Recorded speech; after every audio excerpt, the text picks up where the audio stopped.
Ça dépasse les bornes. On peut quand même pas laisser une personne de 84 ans sans aller à la toilette quand même. J'attends le plus longtemps possible, ce qui est très mauvais pour notre âge, mais j'attends parce que j'ai peur.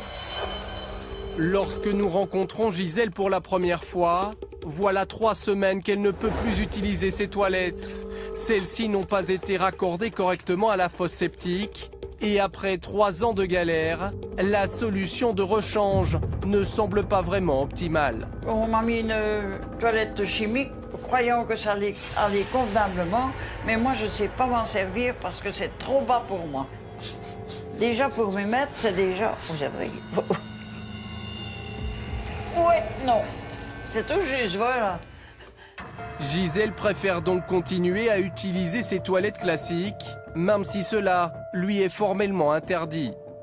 Je vais à la toilette ici parce que là je suis à mon aise et je sais me relever facilement. Mais le pire, c'est que quand on s'essuie, il faut tout remettre dans la poubelle qui se trouve à côté. Gisèle ne parvient d'ailleurs pas à s'habituer aux odeurs nauséabondes qui proviennent du trou béant menant à la fosse septique.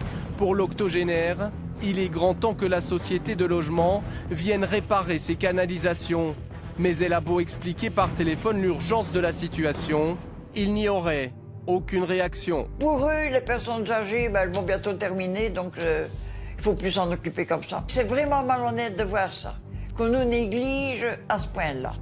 C'est pas possible, il faut un WC, il faut qu'on me répare ça, si c'est possible, plus vite. En avril dernier, pour aider Gisèle, nous avions interpellé le directeur de la société de logement. L'homme estimait que sa société n'avait rien à se reprocher. Un WC, je dirais, sur 3283 logements, ce n'est pas énorme. Pour la personne, c'est primordial, ça je peux le comprendre. Mais nous essayons d'aller au plus vite. Nous aurions pu ne pas mettre ce WC à disposition, WC chimique, et entre guillemets, laisser la dame dans son problème, ce que nous n'avons pas fait. Le directeur promettait toutefois de régler la situation dans les prochains jours. Soutenue par sa voisine de palier, Gisèle ne se voyait pas vivre une semaine de plus dans un tel inconfort. Il est grand temps qu'ils viennent réparer, oui. Il faut absolument qu'ils viennent m'arranger ça parce que moi je ne sais plus quoi faire. C'est pas possible. Alors, la société de logement a-t-elle tenu ses engagements ?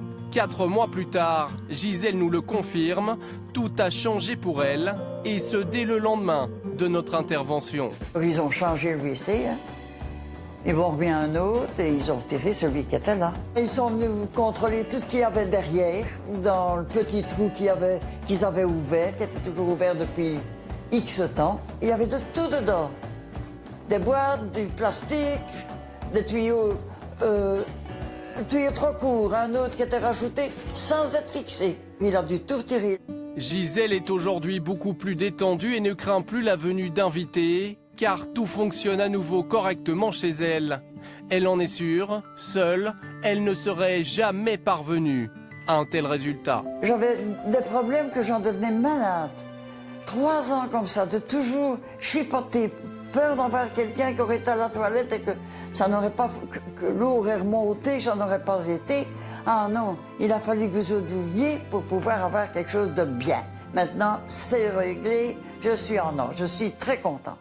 Et comme un bonheur ne vient jamais seul, Gisèle a même été remboursée de la fois où elle avait dû payer un ouvrier pour déboucher ses canalisations, une somme qu'elle ne pensait jamais retoucher.